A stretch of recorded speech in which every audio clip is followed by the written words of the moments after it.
À l'escale de Paris, le représentant est monté à bord. Il m'a dit, commandant, venez avec moi. Ah oui, vous aurez à transporter Mohamed Ali. J'ai dit, quoi? Je m'appelle Simon Dias-Odoa. Je suis né à Léopoldville, actuellement Kinshasa, le 14 novembre 1942. À l'époque, le Congo était une colonie belge et donc je suis né pendant la colonisation. Tout le monde savait ce qu'il pouvait faire, ce qu'il ne pouvait pas faire. Tout ce que moi je me rappelle, c'est qu'à partir de 17h30 ou 18h à l'époque, tout ce qui n'était pas blanc devait quitter la ville blanche pour rejoindre la cité indigène, sauf les quelques Congolais qui étaient spécialement autorisés à rester. Tous les Congolais savaient qu'à 18h, ils devaient quitter. S'ils se faisaient attraper, ils risquaient même la prison. À l'époque, le noir était limité à l'école moyenne. Ça veut dire qu'après l'école primaire, quand vous alliez faire vos études supérieures, ils étaient limités à 4 ans. Donc, vous ne pouviez pas, par exemple, quand on prend les cas de la médecine, un noir qui s'est lancé dans le domaine médical, après 4 ans d'études, on le nommait assistant médical. Il ne devenait pas docteur. Il assistait le docteur blanc, mais lui était assistant médical. Il était limité à la fonction d'assistant médical. C'était fait exprès. Dans beaucoup de domaines, c'était pas seulement spécifique à ça. C'est quoi le but? Mais pour séparer les communautés, montrer que le blanc pouvait faire ça et que les autres étaient limités à cela. Je me rappelle quand j'étais en 6e primaire à Sainte-Anne, nous avons reçu la visite des inspecteurs qui venaient de la métropole, tous des Belges. Ils nous ont réunis dans une grande salle et qui ont commencé à nous poser des questions sur ce que nous voulions faire. Plus tard, ils nous ont donné des petits bouts de papier avec un bic, chacun devait écrire ce qu'il voulait. Et moi j'ai dit, je veux être pilote. Et puis les inspecteurs ont ramassé tous les papiers, ils ont commencé à discuter entre eux, et puis sont adressés à la salle. Monsieur Untel, vous souhaitez ceci, vous souhaitez cela. Ils arrivent chez moi. Monsieur Dias-Odoa, je dis oui. Vous voulez devenir pilote? J'ai dit oui, mais c'est pas un métier pour les Congolais, monsieur. Alors, j'ai regardé les inspecteurs, je leur ai dit, je deviendrai pilote. Aucun d'eux ne l'a cru. Il y a eu un éclat de rire général dans la salle. Grâce aux libéraux belges qui ont fait changer les lois en Belgique, la répercussion de ces lois sur la colonie a porté ses fruits. Ils ont permis maintenant aux Noirs de faire 6 ans d'études secondaires. Grâce aux Athénées, et c'était une révolution à l'époque. Les Noirs pouvaient aller jusqu'à terminer les humanités, les 6 ans, qui leur permettaient d'aller plus haut. D'ailleurs, à l'époque, certains Noirs avaient été dotés d'un statut d'évolué, comme on les appelait à l'époque, donc on pouvait les comparer aux Blancs, mais tant qu'ils étaient dans la colonie, ils devaient considérer les Blancs comme leur chef, leur supérieur, alors qu'on leur autorisait à rester à la Cité Blanche passé 18 heures, mais c'était une toute petite minorité. À l'époque, il n'y avait aucun couple mixte autorisé à vivre au Congo. On a eu l'indépendance le 30 juin 60 et en 61, on crée Air Congo. Et là, je vois que la nouvelle compagnie cherchait des candidats pilotes qui devaient être envoyés en formation en Europe. Et sans rien dire à mes parents, je me suis présenté, on m'a fait passer des tests et tout. J'ai été retenu, on m'a donné comme condition, tu termines ton année, ta dernière année d'humanité en Belgique. Et c'est comme ça qu'en 61, je me retrouve à l'Athénée de Neuchâtel où j'ai fait ma dernière année d'humanité. Et de là, j'ai été à Liège où on m'a demandé de passer une année spéciale en maths et en physique. Donc on m'a pris, moi et mon collègue Ilunga, on nous a envoyés à Liège, puis nous nous sommes présentés à l'école d'aviation civile où nous avons été retenus et nous avons suivi notre formation comme pilote d'avion. J'ai voulu devenir pilote et je suis devenu le pilote que j'ai voulu être. Et c'était en 74. Je faisais un vol régulier. Je devais faire ce jour-là Bruxelles-Paris, Paris-Kinshasa. Donc moi, dans le cadre de mes activités de pilote de ligne, j'avais à faire ce vol-là. L'avion était bourré, beaucoup de passagers. À l'escale de Paris, le représentant est monté à bord. Il m'a dit, commandant, venez avec moi. Vous pouvez prendre 2, 3, 4 membres d'équipage, vous me suivez. J'ai dit, mais ah oui, vous aurez à transporter Mohamed Ali. J'ai dit, quoi? Il dit, oui, Mohamed Ali est arrivé à Paris, donc vous allez l'amener à Kinshasa pour son combat avec Foreman.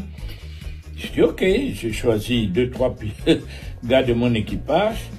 On sort de l'avion, il y avait une salle là, je vois plein de monde autour d'un monsieur qui faisait un genre de show là au milieu. Et on m'amène devant Mohamed Ali, on me présente et tout. Alors les gars se retournent vers moi et disent, ah, c'est vous qui allez me piloter Oui, c'est nous. Il dit, oh, mais c'est extraordinaire.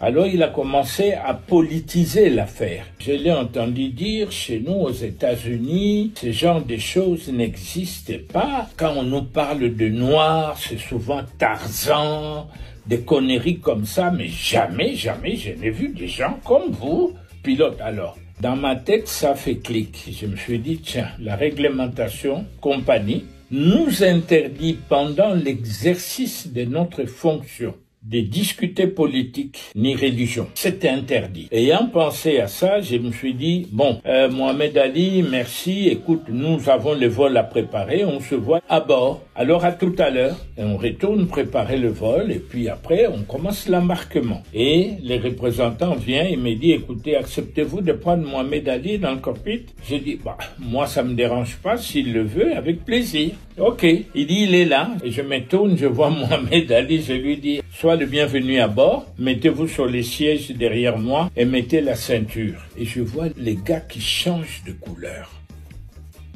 Oh. Je me tourne, je dis, mais Ali, y a-t-il un problème? Il me regarde, il me dit, no white man here? Comme ça. Il n'y a pas de blanc ici? J'ai dit, mais Mohamed, mais tout à l'heure, quand nous avons été présentés, as-tu vu un blanc? C'est ce qu'il m'a répondu. Il me dit, ah, pour moi, c'était une blague. Il me répond comme ça que pour lui, quand nous avions été présentés, nous faisions partie d'un show pour montrer à tout le monde. J'ai dit, non, Mohamed Ali, il n'y a pas de blanc. This is my co-pilot, this is my flight engineer. Et je vois les gars changer de couleur. Il tremblait, il était incapable de bouger. Alors je lui dis, écoute, soit tu te décides, tu t'assis derrière moi, soit tu retournes en cabine parce que nous n'allons pas pénaliser le vol. Alors on le prend, on l'installe derrière moi, il ne savait même plus fermer sa ceinture. On démarre, on commence à rouler, et pendant qu'on roulait, et avant qu'on arrive en bout de piste, je sens quelqu'un qui me fait ça sur mon épaule. Alors je me dis, oui, il y a un problème, Ali. Alors il me dit, avez-vous l'expérience sur cet avion? Comme ça. J'ai dit, Ali, are you kidding or what? Vous êtes en train de blaguer? Non, il voulait être sûr parce que c'est la première fois de sa vie. Ensuite, il nous voit décoller, monter en croisière. On se dirige vers le sud et puis je le vois aller derrière. Et ensuite, il revient. On était au-dessus de la Méditerranée. Il rentre dans le corps, puis je lui dis, Ali, regarde là-bas, tu vois la côte? Il me dit, oui. J'ai dit, ça, c'est l'Afrique du Nord. Et puis après ça, tu verras le désert. Il n'en revenait pas. Ça faisait 2 heures qu'on était ensemble. Comme il a vu que tout allait bien, il est retourné derrière faire appel à des journalistes. et je vois mon cockpit envahi. Il est en train de parler à la presse en disant, voilà, on nous parle de ceci, des Africains, ils parlent de combien de langues, ils pilotent ces avions. Donc c'était pour lui une découverte. This is strange to the American Negro. We never dreamed of this. And every time we watch television, they show us Tarzan and the natives and the jungles. They never told us that the Africans were more intelligent than we are. They speak English, French and African. We can't even speak English good. À l'arrivée à Kinshasa, on est arrivé la nuit, vers 20h passées, et on est devenus amis. On s'est même revus aux États-Unis. Il revenait de Chicago. Dès qu'il m'a croisé à l'aéroport, il a commencé à crier « My pilot, my pilot !» Même les Américains le regardaient. Je ne l'en voulais pas. Je l'ai compris tellement mieux parce que je suis passé par là. Le racisme à l'époque, c'était pas un jeu, C'était pas un jeu. Je comprenais tellement bien Mohamed Ali. Je me suis remémoré ma première arrivée en Belgique. En 61, on était sur la route entre l'aéroport de Bruxelles National et Bruxelles. Et pour la première fois de ma vie, je vois des travailleurs tout au long de la route avec des pelles et tout ça qui travaillaient et je regarde, j'étais choqué. Pourquoi? Tu vois un colonisé qui est indépendant depuis 1 an, qui de toute sa vie n'a jamais vu un blanc faire du travail manuel. Je vois ces blancs en train de creuser. Oh, même eux aussi font le travail qui s'exige de nous en Afrique. Déjà, à ces jours-là, j'étais choqué par la première réalité de la vie que je voyais vis-à-vis des gens que je considérais comme supérieurs. Et j'ai compris beaucoup de choses ce jour-là. Certaines réalités de la vie qu'on cache à certaines personnes. On veut faire de certains des dieux alors qu'ils ne le sont pas. D'autres, on veut les abrutir alors qu'ils ne sont pas abrutis.